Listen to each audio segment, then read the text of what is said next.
بيكم في حلقة جديدة من برنامج الدنيا مقلوبة مع الشيماء توفيق. النهاردة الدنيا فعلا مقلوبة. ليه؟ عشان بنتكلم عن يوم قلب الدنيا كلها، يوم 6 اكتوبر. في ايام في التاريخ مش محتاجة ديكور ولا مونتاج. يوم 6 اكتوبر زي نوتيفيكيشن جايلك على الموبايل بيقولك خلي بالك اللي يستهين بيك ممكن تصدمه في اي لحظة.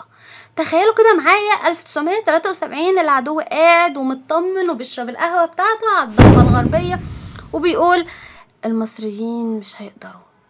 فجأة في ظرف 6 ساعات خططهم كلها وقعت زي ابليكيشن باظ من كتر الضغط عليه.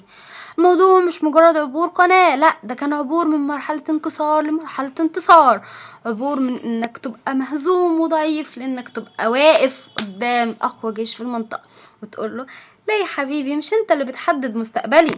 طب تفاصيل الحكاية وايه اللي حصل فعليا. الساعة 2 الظهر بالظبط المدفعية المصرية بدأت تدك مواقع العدو على طول الجبهة، وده كان اسمه التمهيد النيراني.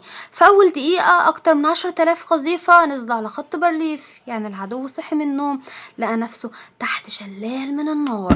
بعد 53 دقيقة الطيران المصري دخل ب 220 طيارة ضربة جوية مركزة، ضربوا مطارات، مراكز قيادة، مخازن ذخيرة، ودي كانت أكبر ضربة جوية في تاريخ مصر. تخيل كده معايا لو اسرائيل كان عندها وقتها تويتر كان هيكتبوا ايه؟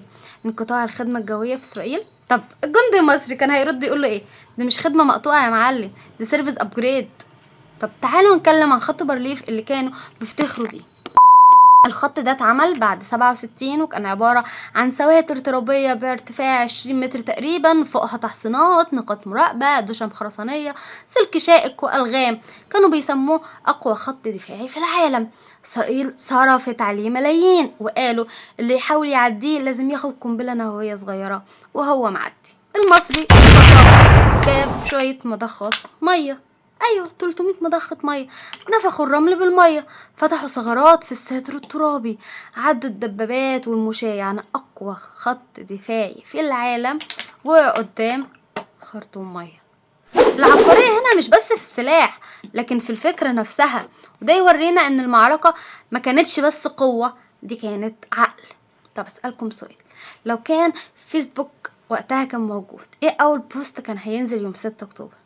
ممكن واحد يكتب العلم المصري اترفع يا جدعان، او جندي يكتب احنا عدينا يا رجاله. طب لو كان تيك توك موجود وقتها، اول ترند كان هيبقى ايه؟ اقتحام بارليف او الميه كسرت المستحيل؟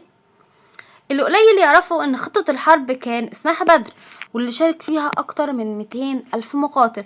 عبروا القناة في اول 6 ساعات. المصريين نصبوا 50 جسر عائم فوق القناة عشان ينقلوا الدبابات والعربيات، وده كان في وقت قياسي جدا.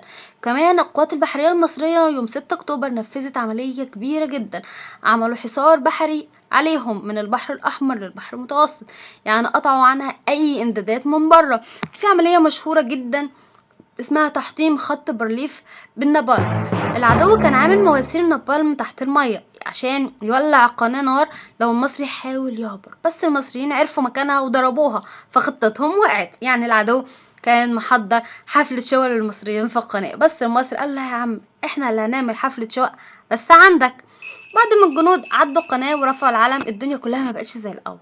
العدو اكتشف ان اللي كان بيستهين بيه هو نفسه اللي خلاه يراجع نفسه، والعالم كله عرف ان مصر لما بتقرر تعمل حاجة بتعملها حتى لو الطريق كان كله نار. 6 اكتوبر مش مجرد معركة عسكرية، ده كان بروف ان المستحيل بيتكسر. انت عارف يعني ايه جندي شاب لابس بدلة بسيطة شايل سلاحه يكتب التاريخ بايديه؟ ده معناه ان انت كمان تقدر تكتب تاريخك مهما الظروف قالت لك لا. النهارده احنا بنتكلم عن اكتوبر، لازم نفتكر ان كل واحد فينا عنده خط بارليف خاص بيه. ممكن يبقى مشكلة في حياتك او خوف او احباط، بس لو الجنود دول فتحوا الثغرات بالمية يبقى انت كمان تقدر تفتح الثغرة في مشاكلك. ولو جندي كان واقف في 73 وعنده امل ان العلم يترفع، يبقى انا وانت في 2025 ما ينفعش نفقد الامل. وفي الاخر 6 اكتوبر مش بس يوم نصر، ده ريمايندر مكتوب بالدم والكرامة ان مصر عمرها ما بتستسلم.